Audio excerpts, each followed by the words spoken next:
शब्द के हाथ न पाओ रे, एक शब्द औषधि करे, एक शब्द करे घाव रे। एक शब्द होता है जो हृदय में घाव बना देता है।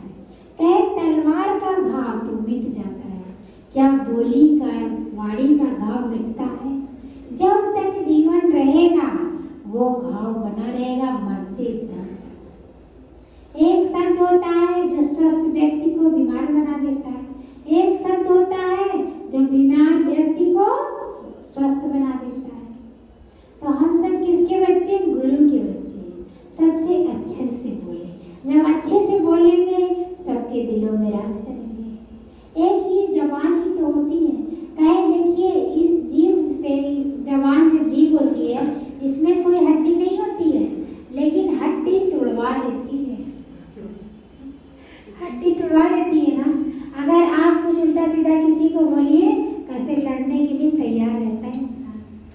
और यही जीव से आप अच्छा शब्द भी बोल सकते हैं, किसी के हृदय में अपना घर बना सकते हैं।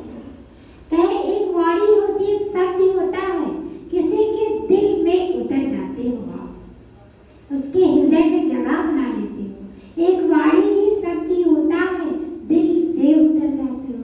दिल में उतरना, दिल से उतरना, में और से का फर्क है। हम अपने को चेक करें कि हम किसी के दिल में उतर रहे हैं कि दिल से उतर रहे हैं। अगर दिल से उतर रहे हैं तो 84 लाख योनि आपका तैयार है। दिल में उतर रहे हैं तो हम परमात्मा से मिलकर एक हो जाएंगे। ये हुआ तन मन से कर्म बनाना, वाणी से कर्म बनाना, तन मन वाणी ना। और फिर क्या हुआ? तन से बन जाता है। जैसे भी छोटे बच्चे हैं, कुछ बदमाशी किए तो उसको एक थप्पड़ मार देते हैं, हमारे कर्म बन गए। उस बच्चे को आप समझाइए, मारिए नहीं। मारने से तो हमारे कर्म बन जाते हैं। फिर भी गुरु ने कहा अगर आपके बच्चे हैं तो आपका कर्तव्य है उसको समझाना प्यार से, ना कि मारना। अभी रास्ते में जा रहे हैं, कोई रिक्शा वाला चला रहा है, ब्रेक नहीं मारा, गाड़ी वाले से लड़ गया तो उसको पटाख से एक थप्पड़ मार दिया, तो तन से कर्म बन जाता है। कोई अपने से दीनहीन गरीब है, उसको मार दिया तो तन से कर्म बन जाता है। गुरु जी कहें नित नित नए कर्म बन जाते हैं मन वाणी तन से। इसकी सुजागी रखना है। जब सुजागी रखेंगे तो अच्छे से जीवन चलेगा, और जब सुजागी ही नहीं रखेंगे तो गलतियां तो होती रहती। इंसान क्या है? गलतियों का पुतला है। लेकिन जब जीवन में गुरु आते हैं तो उन गलतियों के आपको बताते हैं कि यहाँ तुमने गलती किया है, कैसे सुजागी हो जाती है। जैसे हम अंधेरे में जा रहे हैं और कहीं ठोकर लगा गिर गए, और वहीं प्रकाश रोशनी हो तो क्या हम गिरेंगे? नहीं गिरेंगे ना। तो इसी तरह जब हम गुरु के ज्ञान का प्रकाश मेरे मन मंदिर में जल जाता है, तब कोई भी गलत कार्य नहीं होता और जीवन बनने लगता है। सोचिए, आप प्रैक्टिकल सोचिए कि जब आप गुरु के दरबार में आते हैं तभी क्या किस्मत बदलने लगता है, जीवन की बगिया खिलखिलाने लगती हैं, रुके हुए कार्य कैसे पूरे होने लगते हैं। कुछ तो होगा ना इस गुरु दरबार में, कुछ तो ऐसी बातें होंगी, कुछ ऐसी सत्यता होगा जो कैसे वो कार्य को पूरा हो जाता है। और संसार में क्या कहते हैं? कहे कोई किस्मत को बदलने की बात करता है, कोई हाथ की लकीरों की बदलने की बात करता है, कोई फूलों सा महकने की बात करता है, कोई चिड़ियों सा चहकने की बात करता है।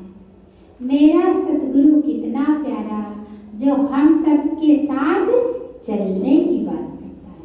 संसार में क्या कहते हैं? जाओ ये काम कर लेना, जाओ ये मंत्र जाप कर लेना, जाओ ऐसा ऐसा कार्य कर लेना। पता नहीं लोग करते हैं कि नहीं करते। और जो गुरु जी कहते आओ करें, गुरु जी क्या कहते हैं? आओ करें। जब गुरु जी के संग में हम कोई कार्य करेंगे तो कैसे वो बनता है। क्यों? क्योंकि उनके डर के मारे। और जो सच्चा गुरु होता है, जो सच्चा भक्त होता है,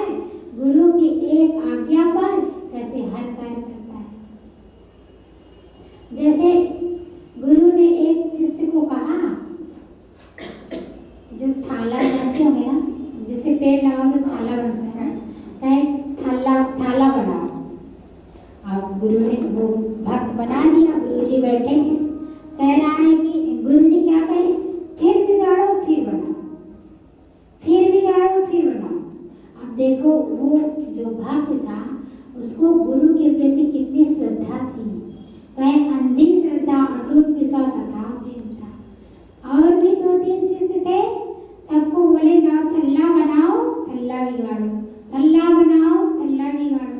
और सब कहे अरे गुरुजी सटिया गए हैं, ये बार बार बनाती हूँ, बनाते हैं बार बार बिगड़वा देते हैं, बार बार बनाते हैं बार बार बिगड़वा देते हैं।